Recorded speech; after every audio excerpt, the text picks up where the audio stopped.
if you look at the arc of the Biden presidency, he was in really good shape until August of 2021. When Afghanistan happened, he went under 40, she went under 40, and they really lived there until the end of the He's still there. Why? Look, I'll tell you why. Because he ran and told us that the adults were back in charge, and that was the opposite. Yeah, they of were that. because Donald Trump was a child. And you know what else? Yeah. And you know what else? The fact that they wouldn't give these 13 service members' families the time of bullshit, day. Dude. Time of day. I'm sorry, but Donald Trump hates veterans. He called them suckers and losers. When the hell he did. He absolutely despite. He has his whole life. He has his entire life. I know you're super emotional. I just. Of course I am. I'm terrified. I'm telling you, the political reality is that when they made that decision. It doesn't matter. When you don't admit that Donald Trump hates veterans. You don't admit it. You deny a man, Chief John Kelly, a Marine. You say he lied. You're still campaigning. You say he lied. It's not over. It'll never be over. You wish. The political reality is when they made that decision and everyone realized, oh my gosh, these aren't the competent adults that we were promised. Donald Trump is. And then when you pile on top of it the decisions that made inflation worse, it was a compounding interest of political crap over time that they could never get out of. And that's how she lost the race. There was a bipartisan consensus to get out of Afghanistan. That wasn't the point. It was the way it was Trump's done. Decision to get no, hold on. It was the implementation. It was the fact that they took out our soldiers first instead of last, which is you would think would be common sense. And again, it's like you said, we thought the adults were in the room. That's why people voted for Biden. A return to normalcy, a return to competence. He's a lifelong public servant. We thought we're going to get normal, we're going to get competent. And that's what we did. We did. And if in the veterans community, Afghanistan doesn't signal that. The wars in Afghanistan, the war in Iraq, the Republican policies that led to those wars, the idea that Joe Biden made the final difficult decision, and his administration and his military leaders. I mean, you guys live on the tippy top of bullshit mountain. If you actually think that so many people think that the pullout of Afghanistan was the pivot point, are you kidding me? I mean, I can read a chart and I can read a poll. I guess you can't. But the reality is when he made that decision. Your petty insults were so weak, dude. You have no idea. Like, I don't even understand if you hear yourself talking. Look, you can laugh all you want, but like, I can't read a chart. Like, it's so hacky. It's so uninteresting. Look, the reason that we brought this up is because that was from a Democratic. He was upset. Brother. He was upset for real. See, when you get hit with facts, when people get hit with facts and truth, they get emotional and they get loud and they get riled up and they get upset, especially people on the left when we talking about Trump. They don't want to accept it. This dude is a classic example. He sat there and said that Trump hates veterans. I love the fact that he was getting loud. He thought he was right. Like, you just yelling, you guys live on bullshit mountain. Everyone acknowledges that leaving billions of dollars of military equipment in Afghanistan was a bad decision. Probably not a great idea. Bad. So to sit here and argue that was the right decision. And then he was justifying Joe Biden on doing it. He was like, well, it said he was Joe a good Biden's president. fault. Even though all the people on the left said he wasn't a good president because he was too old. That's why they didn't want him to run And again. he was losing. I think he's trolling, bro. He don't know what he's talking about. No, I think he's a comedian, bro. So I think he really trolling. He's hot. He wasn't trolling. I feel like he's trolling. He does not know what he is talking about at all. The next video. Dead ass. Just to go back to Susie for a second, the fact that he got to this first and the fact that she is going to have, influence over how the rest of this transition unfolds, whether it's picking attorney general or any of these other high-level positions, I think we ought to all look at this as a wise decision, a good decision, and for everybody out there wanting Trump to pivot or change or somehow whatever you want him to do, he just won a mandate from the American people to execute on the program that he laid out in this election. It wasn't particularly close. And I think he ought to put people in place who are going to do it. That's what the people are asking for. Who will go after his enemies? I mean, that's not what he ran on. Yes, he did. It is explicitly what he ran on. That is explicitly. That's not what he ran on. Look at what he said in the past week. Look what you he did, literally said that he was going to exact vengeance. You still don't understand how you lost. He ran on Don't immigration. Say me. I'm not a Democrat.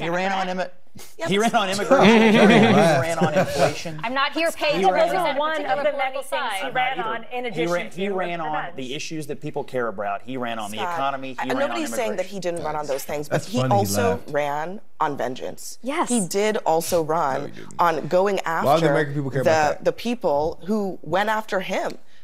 And journalists. It was a key feature of all of his speeches. Yes, Scott, he literally said, I am your retribution, the Biden crime family, lock her up.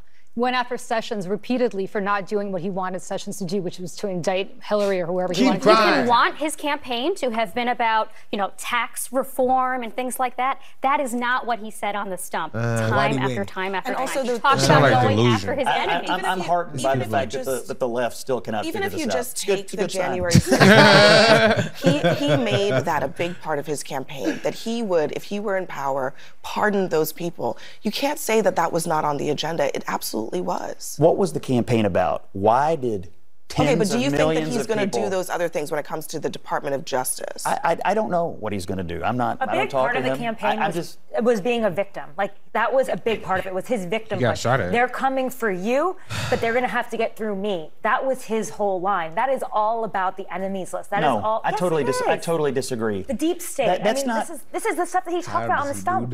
Unless you just don't want to listen to him. Those are his own words. I listen plenty. Scott, if you believe that people who violated the Capitol on January 6th, committed a crime, which I would hope you would, because they weren't invited in the way they claimed they were, right? They were not there. They didn't go through security the way the rest of us have to go through to get into the Capitol. They were prosecuted. They were convicted. And now they're serving jail time. And he has said repeatedly that they're political prisoners and he is going to spring them, right? What does that tell you about how he's going to weaponize the Justice Department and on whose behalf? On behalf of people who committed crimes for him. For him, not for anybody else. I mean, I admire your, I don't know if I want to call it naivete or optimism that Trump is going to run on the policies you care about deregulation and tax cuts and whatnot.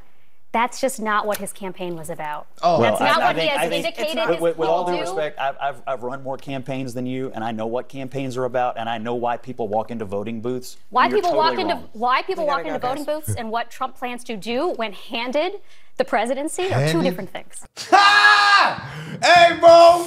I can't. Was Kamala handed her position, y'all? Oh, no. You let them tell it, they won't. Oh, my gosh, bro. She's the worst to me. It's like they find the most annoying women they can find. Upset. They're like, hey, who should we put on the panel today? Who's the most annoying woman you can think of? Oh, I got a few. And they wonder why they lose. They keep saying these things. They make excuse after excuse. No accountability. They say he was running off of he's gonna free criminals and da-da-da-da-da. Why did he win? This is why. Why did he win? This is why on election day, Scott was like, we need to apologize to the American people because everything we constantly said every day on the show, every day we said everything we said was going to happen, didn't happen. Did not. And they're still doing it. Like even at post-election, they're still doing it. And they're wondering why the American people are not trusting, they're not listening, and they're turning to other sources. They wonder because they know this is bull jive. Everybody knows, bro. Oh, they are just trying to scare you and fearmonger you, and then they gonna turn around. Hold on. His whole campaign, this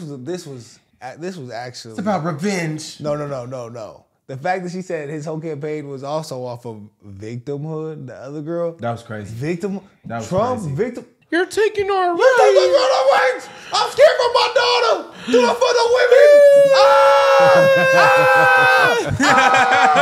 women. But they're doing, y'all are voting out of victimhood. What? They do that so much. I've never seen people self-project like these people on CNN and the Democrat leaders on here. I don't want to say the word, but we know why.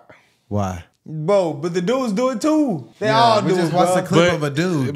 Ben Jones. But them dudes are like, all right. But not, bro. I'm telling you, they the guy. It doesn't work. Like but you think they doing it at 2:00 at night? All right. I'm telling you, bro. Their talking points don't work at all. People saw through it. They don't because they just say the same thing. It doesn't work because every single network and article and outlet parrots the same shit. And people can go look at the thing that they're parroting and the headline or the way they define it as and see it something completely different. So people can draw their own conclusions. They're not going to continue to get spoon-fed the rhetoric and nonsense that they peddle on these networks, and they're going to continue to lose their grip. They're going to continue to fail, and until they seem to realize that and start tightening up. That's why they got to have a new plan. The plan of being the victims online. And they're going to stay like this, bro. Because I feel like America will actually be doing great, and they will still complain. They're going to find a way to blame this whole 4 years. Hey, I'm here for it. And then they better come with a better candidate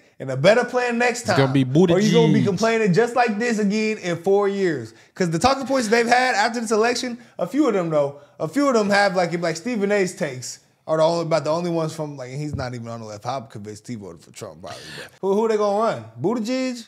They gonna say they didn't vote for him because they're homophobic. They got some people they can run. Who? Josh Shapiro, Who's Gavin that? Newsom. Josh Shapiro, they said he's kind of he in the He was center. a VP candidate. They Pennsylvania was red. We literally saw it we covered it. He was a VP candidate. Josh Shapiro, Gavin Newsom, they got some people they can run. And they all trash. Yeah, they are.